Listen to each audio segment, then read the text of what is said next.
So we had a pretty big snowstorm earlier in the day, and this is what it looks like.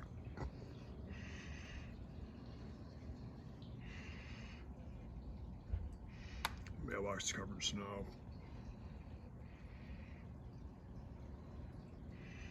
So are the cars.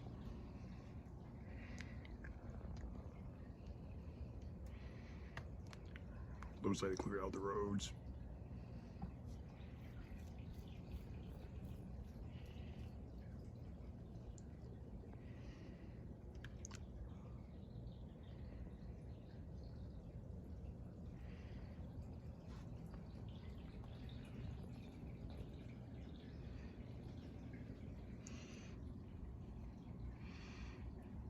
So we had at least 3 or 4 inches of snow.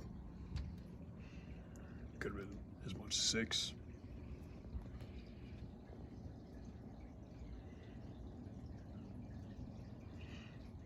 And I guess keep another update sometime tomorrow.